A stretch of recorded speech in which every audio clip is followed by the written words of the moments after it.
Hey folks, this is Shane. Thanks for watching. Today I'm out snowshoeing in my new to me snowshoes. Let's check them out.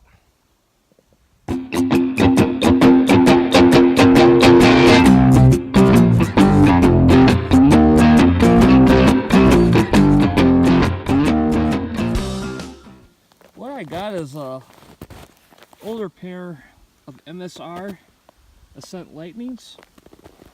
Bought from a coworker. Pick up the snow here. They got the little extension pickers off the back.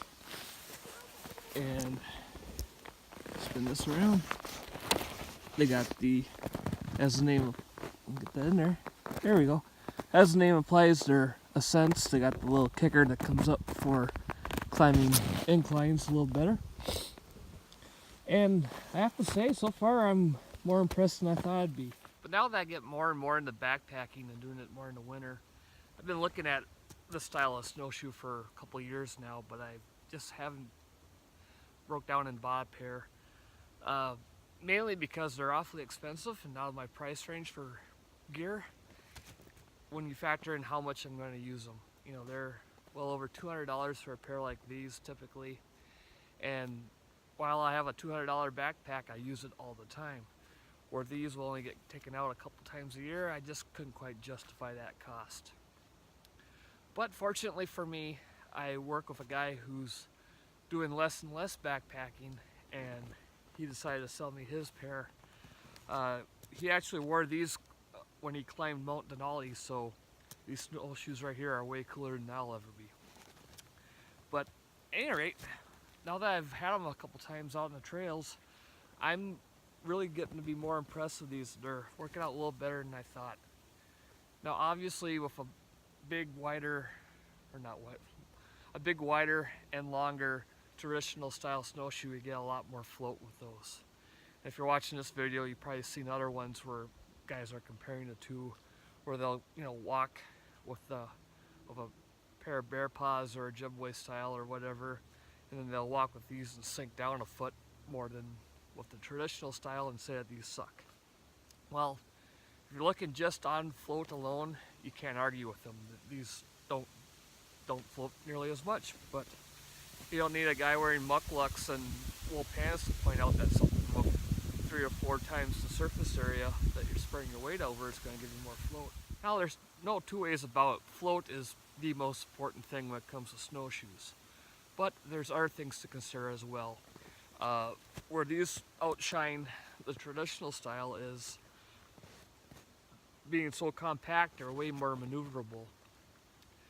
If you're only going to be walking across a frozen meadow with way steep snow, or across a field or whatever, a wide open trail like this, yes, the traditional style snowshoes are probably going to be the way to go.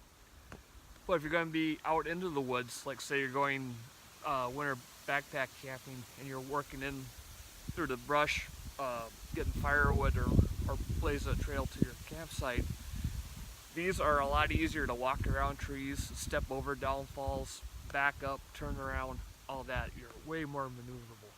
So when you're sacrificing float, you gain in maneuverability. Also, this style here, as you can see, have some aggressive cuts all the way around, so you basically got a pair of crampons besides the crampons built in here.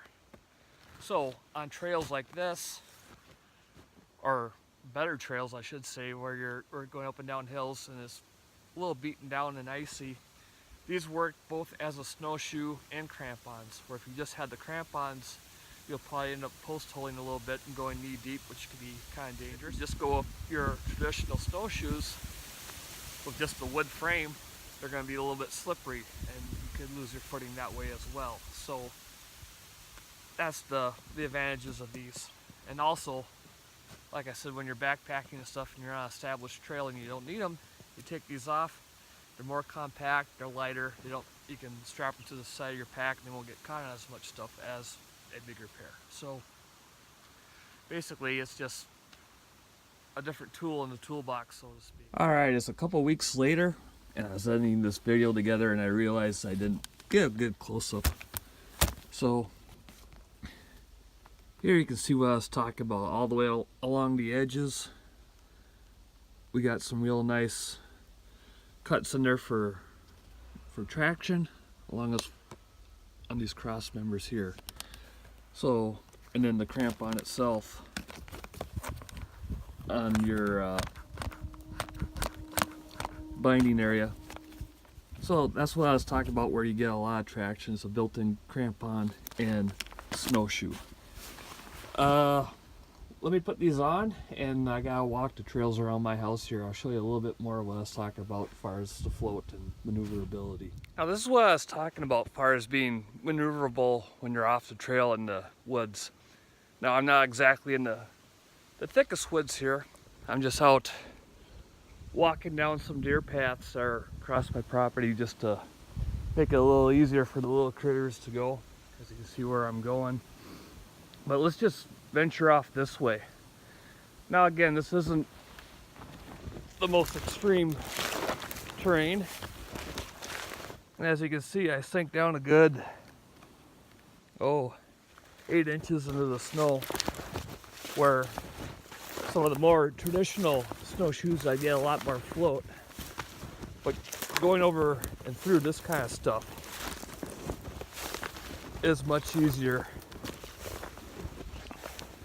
with this style of snowshoe.